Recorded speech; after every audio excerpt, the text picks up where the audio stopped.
Gold trusted gold buyers తాకట్టులో ఉన్న బంగారాన్ని విడిపించి ఈ రోజు ఉన్న మార్కెట్ ధరకే కొనబడును. మరిన్ని వివరాలకు సంప్రదించండి 77107720.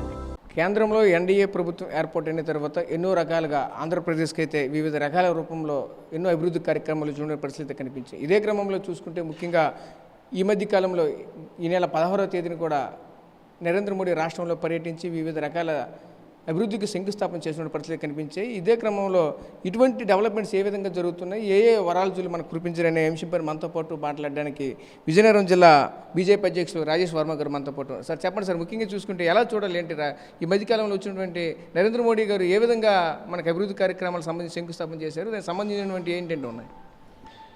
ముఖ్యంగా గత ఎలక్షన్స్లోని కూటమి నుంచి ఏదైతే హామీ ప్రజలకు ఇవ్వడం జరిగిందో, గత ప్రభుత్వం యొక్క విధ్వంసకరమైనటువంటి పరిపాలన నుంచి రాష్ట్రాన్ని అభివృద్ధి దిశగా నడిపించేటటువంటి ఆలోచనతో ఏర్పడినటువంటి కూటమి ప్రభుత్వం ఏర్పడిన మొదటి రోజు నుంచి కూడా ఆంధ్రప్రదేశ్ రాష్ట్రానికి మన ప్రీతం ప్రధానమంత్రి నరేంద్ర మోదీ గారు ప్రత్యేకమైనటువంటి దృష్టితో అభివృద్ధి విషయంలో ఆంధ్రప్రదేశ్ మిగతా రాష్ట్రాలతో వెనకపడకూడదు అనేటటువంటి ఆలోచనతో ఎంతో రకమైనటువంటి సహాయాన్ని అందిస్తూ వస్తూ ఉన్నారు.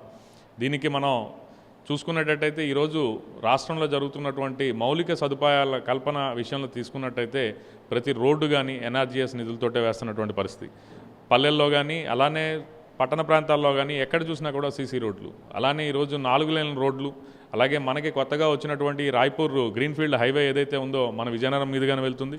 ఇది కూడా మన జిల్లాకి రానున్న రోజుల్లో పరిశ్రమల స్థాపనకు ఎంతో వీలు కలిగేటటువంటి అంశంగా కనిపిస్తూ ఉంటుంది. అలాగే మనకి భోగాపురం ఎయిర్పోర్ట్ను కూడా వేగాన్ని పెంచారు.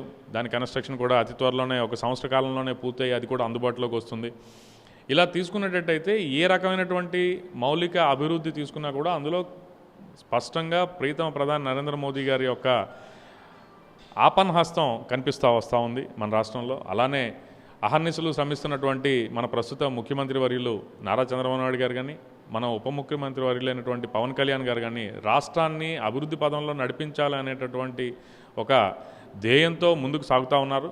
దీంట్లో భాగంగానే మొన్న కర్నూలుకి వచ్చినటువంటి మన ప్రధానమంత్రి వర్యులు అక్కడ సుమారుగా 14,500 కోట్ల రూపాయల నిధులతోటి వివిధ రకాలైనటువంటి రైల్వే లైన్లు కానివ్వండి, అలాగే హైవేలు కానివ్వండి, మౌలిక సదుపాయాల రంగంలో మన రాష్ట్రానికి అగ్రభాగంలో నిలబెట్టాలి అనేటటువంటి ఆలోచనతో పనిచేస్తూ వచ్చారు. అలానే మొన్ననే మనకి ఇక్కడికి విశాఖపట్నం వచ్చినటువంటి గూగుల్ ఏఐ తాలూకా హబ్ ఏదైతే ఉందో దాని కానీ, డేటా సెంటర్ని ఎక్కడైతే మనకి విశాఖపట్నంలో ఏర్పడుతుందో, అలాగే వివిధ రకాలైనటువంటి ఐటీ రంగానికి విశాఖపట్నాన్ని ఒక మేలురాయిగా గీటైనటువంటి ఆలోచనతోటి చేస్తున్నటువంటి ప్రణాళికాబద్ధమైనటువంటి ముందడుగు ఏదైతే ఉందో దీంట్లో మన ప్రీతం ప్రధానమంత్రి వర్యులు పూర్తి సహాయ సహకారాలు అందిస్తూ కేంద్ర ప్రభుత్వ సహకారంతో ఇక్కడ పనిచేస్తున్నటువంటి కూటమి ప్రభుత్వం డబుల్ ఇంజన్ సర్కార్ అంటాం కాబట్టి డబుల్ ఇంజన్ సర్కార్లోని ఇక్కడ రాష్ట్ర ప్రభుత్వం కానీ అక్కడ కేంద్ర ప్రభుత్వం కానీ ఒక సమున్నతమైనటువంటి ఆలోచనతో మన రాష్ట్ర అభివృద్ధి కోసం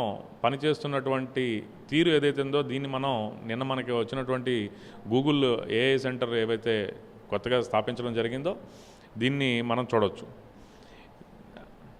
అదేవిధంగా ముఖ్యంగా చూసుకుంటే మొన్న జరిగినటువంటి ఏదైతే శంకుస్థాపనలో ఒకవైపు విజయనగరం టు కొత్త వలస వరకు కూడా ఏదైతే దానికి సంబంధించిన 4 లైన్లకు సంబంధించిన రైల్వే ట్రాక్ కూడా ఏర్పాటు చేసిన పరిస్థితి కనిపిస్తుంది. ఈ మధ్య కాలంలో ఏర్పాటైనటువంటి ఏదైతే పూర్తిగా చూసుకుంటే ఏదైతే రైల్వే ఉందో అది అంతా కూడా ఒకవైపు ఒరిస్సా కూడా వెళ్తున్న పరిస్థితి కనిపిస్తుంది. దీనిపైన ఎటువంటి కీలకమైనటువంటి చర్చలు జరిగాయేంటి?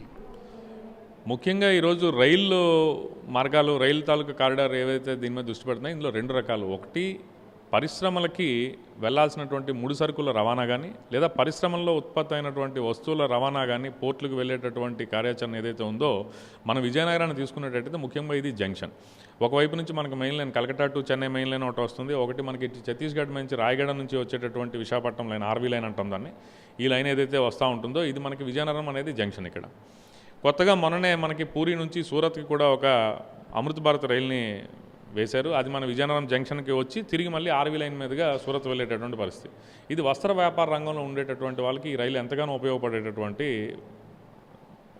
పరిస్థితి ఉంది అని చెప్పేసి మన ఇక్కడ ఉండేటటువంటి వస్త్ర వ్యాపారులు చాలామంది ఆనందాన్ని వ్యక్తపరిచారు. అలానే ఈరోజు విజయనగరం నుంచి మనకి విశాఖపట్నం తీసుకుంటే విశాఖపట్నం పోర్టు కేంద్రంగా జరుగుతున్నటువంటి వ్యాపార లావాదేవీలు ఏవైతే ఉంటాయో ఇటువంటి ఎగుమతులకి ముఖ్యంగా పనికొచ్చేటటువంటి విధంగా ఈ జంక్షన్ ఇక్కడికి వచ్చే కొద్దీ కూడా 2 లైన్లు వచ్చేసరికి ఇక్కడ మనకి ఫ్లైట్ కారిడార్లో కొంత 3 లైన్లే ప్రస్తుతం ఉండడం వల్ల కొంత ఇబ్బంది ఉంది. కొత్త వలస నుంచి మనకి 4 లైన్లు ఉన్నాయి, కానీ కొత్త వలస నుంచి విజయనగరం వరకు మాత్రం 3 లైన్లు మాత్రమే ఉంది ప్రస్తుతం వరకు. ఇప్పుడు దీన్ని 4 లైన్లుగా అభివృద్ధి పరిచి రానున్న రోజుల్లోని ఇటు పాసెంజర్స్ రైల్స్ కానీ అలానే ఇటు వాణిజ్యానికి సంబంధించినటువంటి ఫ్రైట్ కారిడార్ లైన్స్ కానీ ఎటువంటి ఆటంకం లేకుండా రైల్వే వ్యవస్థ పనిచేయాలనేటటువంటి ఆలోచనతోటే ఈ కొత్త రైల్వే లైన్ మనకి శాంక్షన్ చేయడం జరిగింది. రానున్న రోజుల్లో ఈ 4th లైన్ ఏదైతే ఉందో దీన్ని తదనంతర కాలంలో ఇటు మన విజయనగరం నుంచి భువనేశ్వర్ వరకు విస్తరించేటటువంటి ఆలోచన కూడా ఉంది. ఎందుకంటే మనకి కొత్తగా శ్రీకాకుళం దగ్గర కూడా ఒక పోర్ట్ని శాంక్షన్ చేశారు, అది కూడా రాను రోజుల్లో అందుబాటులోకి వస్తుంది. కాబట్టి ఈ పోర్టులన్నింటినీ కలుపుకుంటూ కలకటా నుంచి చెన్నై వరకు కూడా అతి త్వరలో 4 లైన్ల విస్తరణ అయితే జరుగుతూ ఉంది. అందులో భాగంగానే ఈరోజు మనకి విజయనగరం నుంచి కొత్త వలస వరకు రైల్వే లైన్ని ఇవ్వడం జరిగింది. Okay, thank you. సో చూసాం కదా, ముఖ్యంగా చూసుకుంటే రాష్ట్రంలో విస్తృతంగా అభివృద్ధి కార్యక్రమాలు అయితే జరుగుతున్నాయి. ఇందులో కీలకమైన పాత్ర కేంద్ర ప్రభుత్వం అయితే పోషిస్తుందంటూ కూడా చెప్పుకోవాల్సిన పరిస్థితి కనిపిస్తుంది. ఏదైతే పారిశ్రామిక వాడగా రానున్న రోజుల్లో హబ్బుగా మారినటువంటి పరిస్థితి కనిపిస్తుంది. ఎందుకంటే ఒక భోగపురం ఇంటర్నేషనల్ ఎయిర్పోర్ట్ అయితే, మరొకవైపు చూసుకుంటే విశాఖపట్నంలో ఉన్నటువంటి పోర్టు కూడా మరొక దీనికి సహకరిస్తుందని చెప్పుకోవాల్సిన పరిస్థితి కనిపిస్తుంది. దీనికి అనుగుణంగా అయితే ఒకవైపు రైల్వే వ్యవస్థ కూడా కీలక పాత్ర పోషిస్తుంది. అదేవిధంగా మరొక 4 లైన్ రోడ్లకు సంబంధించిన కూడా కీలకమైనటువంటి మైల్ రాయి కూడా మరొక వైపు పడినటువంటి పరిస్థితి కనిపిస్తున్నట్టు కూడా మనతో పాటు చెప్పుకొస్తున్న పరిస్థితి కనిపిస్తాయి. కెమెరా పర్సన్ నాయుడుతో రాజేష్, RTV, విజయనగరం నుంచి. తెలుగులో ఫాస్టెస్ట్ న్యూస్ యాప్ ఇప్పుడు కొత్త అవతారంలో 5 సెకండ్లోనే పూర్తి వార్తా సమాచారం మీ చేతిలో. సోషల్ మీడియా ట్రెండ్స్ మీ కళ్ళ ముందుకే live TV and voice search ఆప్షన్స్తో ఇప్పుడే డౌన్లోడ్ చేయండి. యాప్ లింక్ డిస్క్రిప్షన్లో ఉంది.